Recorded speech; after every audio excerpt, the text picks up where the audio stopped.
In the cold and restless soul of 19th-century Russia, where faith was cracking under the weight of reason and revolution, a young man stood up to dream of unity, not through war, not through politics, but through love.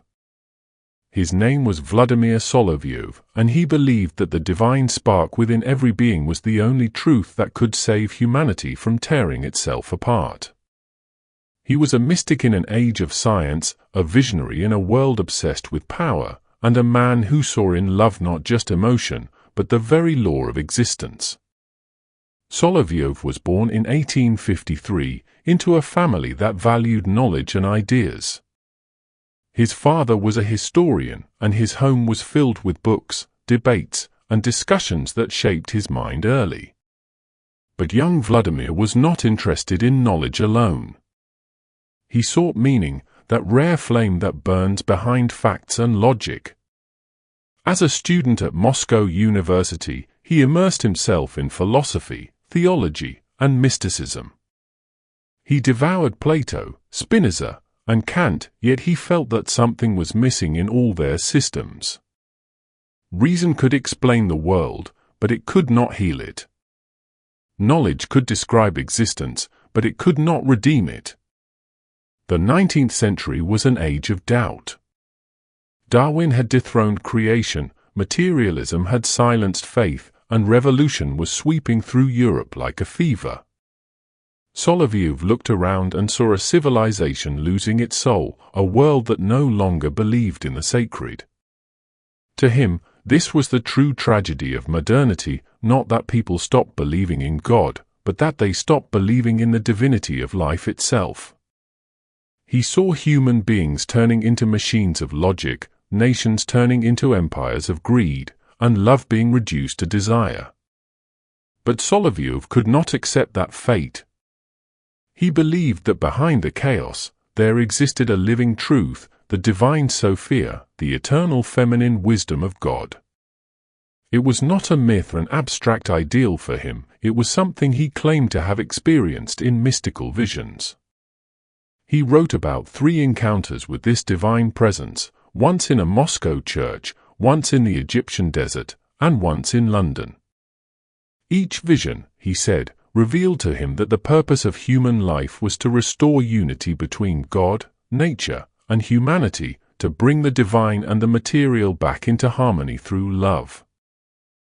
For Solovyov, love was not just a feeling. It was a cosmic act. It was the power that transforms separation into unity, the bridge between the finite and the infinite. In his view, when two people truly love each other, they participate in something divine, they reflect the eternal unity of all existence.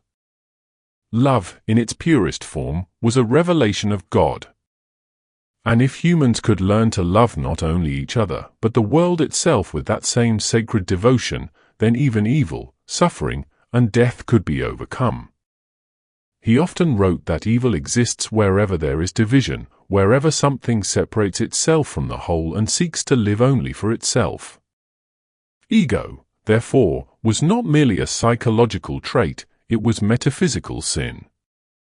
The self that refuses to love, the mind that refuses to see others as part of the same divine body, becomes a source of decay. The modern world, in Solovyov's eyes, was sick not because of ignorance, but because of pride. Humanity's refusal to see its oneness with all creation had led to spiritual blindness. He criticized both science and religion, but not for the reasons most people did. He saw in science a passion for truth, but without love it became cold and destructive. And he saw in organized religion a passion for God, but without truth it became dogmatic and hypocritical. What the world needed, he said, was a synthesis, a marriage between knowledge and love, reason and faith, the human and the divine. Only such a unity could heal the fractures of existence. Solovyov's philosophy was not abstract. It was deeply personal, poetic, and moral. In his writings, he speaks like a prophet, not a professor. He doesn't simply analyze ideas, he breathes life into them. He speaks of the God-manhood, the process through which humanity, inspired by Christ's divine example, must become divine itself. Christ, to him, was not a distant figure of worship but the model for the highest human potential, the union of the finite and the infinite, the visible and the invisible, the human and the divine. He believed that this process of divinization wasn't just for saints or mystics, it was the destiny of all mankind. Every act of love, every pursuit of truth, every work of beauty was a step toward the divine. Solovyov's vision was breathtakingly optimistic. He dreamed of a future in which the whole of creation would be transfigured, when humans would live not by competition, but by compassion, not by domination, but by cooperation. He believed this transformation would not be achieved by force or revolution, but by inner spiritual evolution, by learning to see God in everything and everyone. But Solovyov lived in a time of cynicism. His country was drowning in political conflict, and his words often fell on deaf ears. Russia was torn between the radical materialists, who saw religion as an illusion, and the orthodox conservatives, who saw any new thought as heresy. Solovyov stood alone, too religious for the radicals, too radical for the religious. He was often misunderstood, mocked, or ignored.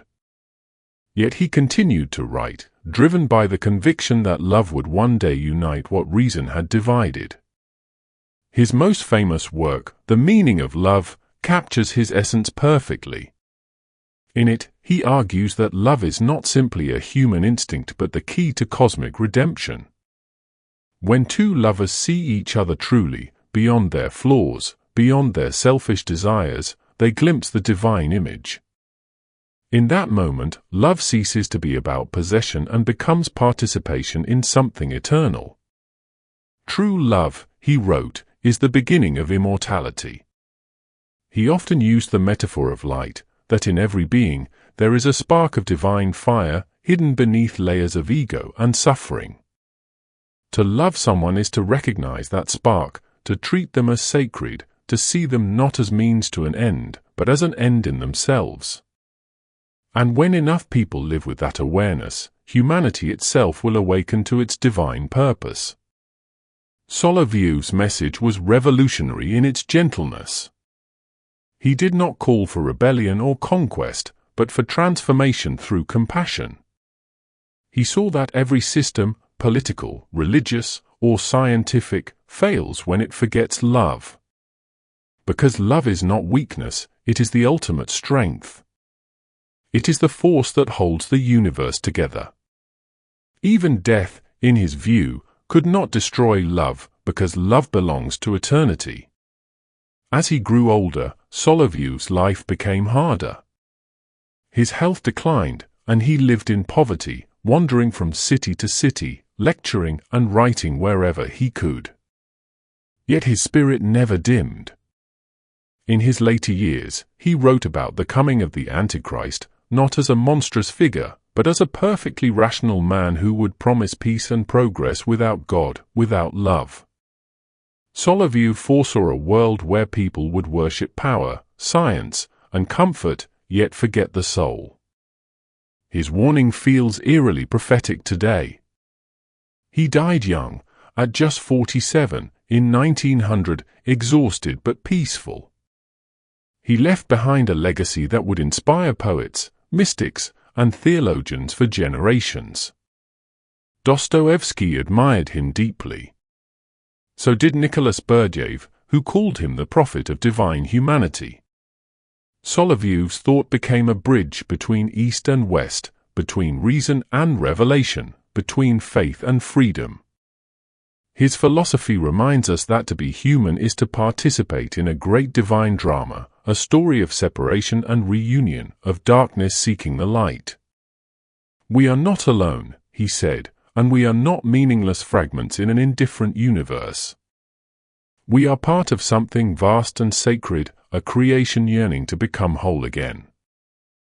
In a time when people divide themselves by nation, race, belief, and ideology, Solovyov's voice echoes like a song from another world, calling us back to unity.